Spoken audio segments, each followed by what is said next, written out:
मास्तरच्या YouTube चॅनलमध्ये घेऊन आलो होतो अजून एक नवीन अपडेट। मित्रांनो, आपल्या सर्वांना माहितीच आहे की नियतकालिक परीक्षा जी घेत होतो आपण, नियतकालिक चाचणी परीक्षा, या संदर्भात आपण 17 ते 19 ऑगस्ट दरम्यान एक चाचणी परीक्षासुद्धा घेतलेली आहे।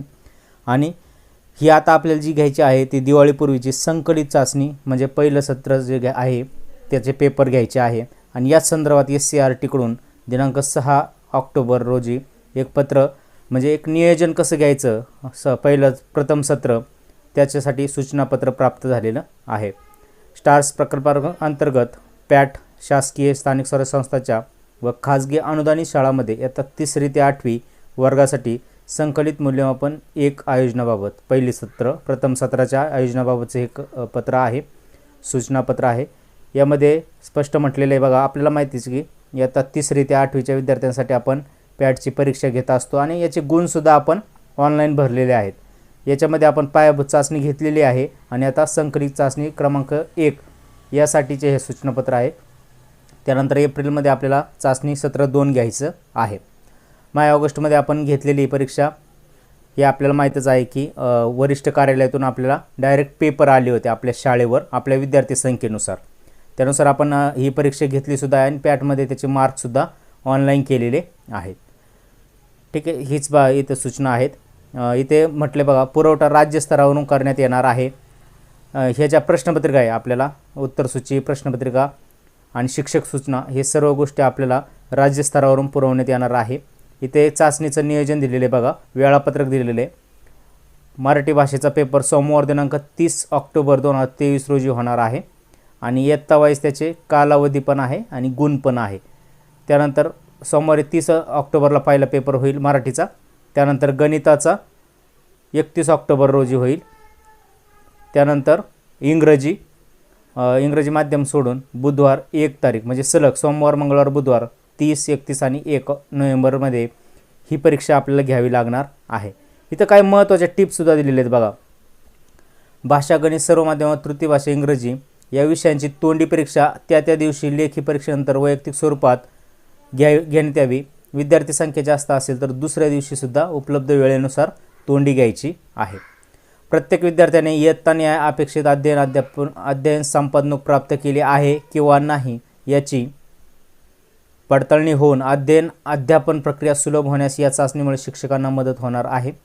त्यानंतर इयत्ता 10वी व 12वी बोर्ड परीक्षेप्रमाणे या परीक्षा होणार नाहीत, चाचण्या होणार नाहीत।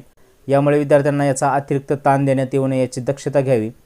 चाचण्यांचा मुख्य उद्देश अध्ययन निष्पत्ती किती प्रमाणात प्राप्त झाल्या हे शिक्षकांनी लक्षात घेऊन गरजेनुरूप कृती कार्यक्रमाची आखणी करणे हा याचा उद्देश आहे। आता याच्या संदर्भात काय सूचना आहेत, हे वेळापत्रक सर्व शाळांच्या निदर्शनास येईल याची दक्षता घ्यायची। माध्यम जे असणार आहे, इथे 10 माध्यमामध्ये एकूण भाषा होणार, एकूण 10 माध्यमामध्ये ही परीक्षा होणार आहे। इथं भाषा दिली आहे मराठी, इंग्रजी, उर्दू, हिंदी, तमिळ, तेलुगू, कन्नड, गुजराती, बंगाली, सिंधी। आणि 3री ते 8वीच्या सर्व विद्यार्थ्यांसाठी प्रथम भाषा, गणित व इंग्रजी या 3 विषयांच्या चाचण्यांचं आयोजन करण्यात येणार आहे। अभ्यासक्रम जो आहे तो प्रथम सत्रातील अध्ययन निष्पत्तीवर आधारित राहील, पर पहिले सत्रासारखेच आपले पेपर होणार आहे। ते फक्त आपण पेपर न काढता आपल्याला राज्यस्तरावरून हे पेपर येणार आहे आणि याचे गुण आपल्याला पॅटमध्ये नोंदवावे लागणार आहेत। याचं स्वरूप काय आहे तर सातत्यपूर्ण सर्वंकष मूल्यमापन कार्यपद्धतीतील तरतुदीनुसार सदर चाचण्या इयत्ता निहाय गुण विभागणी असेल, त्यामध्ये लेखी, तोंडी आणि प्रात्यक्षिक परीक्षांचा समावेश होणार आहे। या चाचण्यांची निर्मिती राज्यस्तरावरून SCRT पुणे मार्फत होणार आहे। चाचणी कोणासाठी आहे तर चाचणी संकलित मूल्यमापन चाचणी 1 साठी छापील परीक्षा साहित्याचा पुरवठा, चाचणी प्रश्नपत्रिका, उत्तरसूची आणि शिक्षक सूचना शासकीय स्थानिक स्वराज्य संस्थांच्या शाळांसोबतच खाजगी अनुदानित शाळांनाही करण्यात येईल। पहिल्यांदा फक्त शासकीय स्थानिक स्वराज्य संस्थांसाठी होती चाचणी, आता खाजगी अनुदानित शाळांचा सुद्धा याच्यामध्ये समावेश करण्यात आलेला आहे। चाचणी कालावधीत सर्व विद्यार्थी शाळेत उपस्थित राहील याची दक्षता घ्यायची आहे। गैरहजर असल्यास तो विद्यार्थी हजर होईल त्या दिवशी त्याची चाचणी घ्यायची आहे। म्हणजे शाळांना याच्यासाठी बंधन नाही की शाळेत समजा विद्यार्थी गैरहजर असेल तर तो दुसऱ्या दिवशी किंवा 2 दिवसांनी जरी आला तरी त्या दिवशी जेव्हा येईल तो हजर होईल त्या दिवशी त्याची चाचणी परीक्षा घ्यायची आहे। शाळा स्तरावरील प्रश्नपत्रिका वेळापत्रकाप्रमाणे त्या दिवशी वापरल्या जातील याची दक्षता घ्यायची आहे. शिक्षकांनी चाचणीच्या धर्तीवर नमुना प्रश्न निर्मिती करून विद्यार्थ्यांचा सराव घ्यावा आणि मार्गदर्शन करावे. ह्या काही सूचना आहेत. त्यानंतर दिव्यांग विद्यार्थ्यांच्या बाबतीत सदर चाचणी घेण्याबाबतचा निर्णय संबंधित विद्यार्थ्यांचा दिव्यांग प्रकारानुसार शाळा मुख्याध्यापक व शिक्षक यांनी घ्यावी. आवश्यकतेनुसार तज्ज्ञ किंवा विशेष शिक्षक यांची मदत घेण्यात यावी. प्रस्तुत चाचणी कशी घ्यावी याबाबत शिक्षकांना सर्वसाधारण सूचना इयत्ता निहाय व विषयनिहाय शिक्षक सूचनापत्रात देण्यात आलेल्या आहेत. शिक्षकांनी सदर सूचनांचे काळजीपूर्वक वाचन करून कार्यवाही करायची आहे. सूचनांसोबत आपल्याला उत्तरसूचीसुद्धा मिळते. त्यानुसार आपण चाचणी तपासून गुणनोंद करायची आहे. चाचणीचे गुणनोंद प्रश्नपत्रिकेच्या पहिल्या पानावर दिलेल्या अध्ययन निष्पत्ती न्याय राखण्यात करावे. मूल्यमापन चाचणीमधील गुणांच्या आधारे शिक्षकांनी विद्यार्थी न्याय कृती कार्यक्रम तयार करून अंमलबजावणी करावी, जेणेकरून संकलित मूल्यमापन चाचणी 1 व 2 मध्ये अध्ययन निष्पत्ती न्याय संपादनूक वाढण्यास मदत होईल. प्रथम भाषा, गणित व इंग्रजी या विषयांचे संकलित मूल्यमापन चाचणी साहित्य शासकीय स्थानिक स्वराज्य संस्थेच्या शाळांना छापील स्वरूपात पुरवठा करण्यात येणार असल्यामुळे सदर विषयांसाठी वेगळ्या चाचणीचे आयोजन शाळांनी करायचं नाही.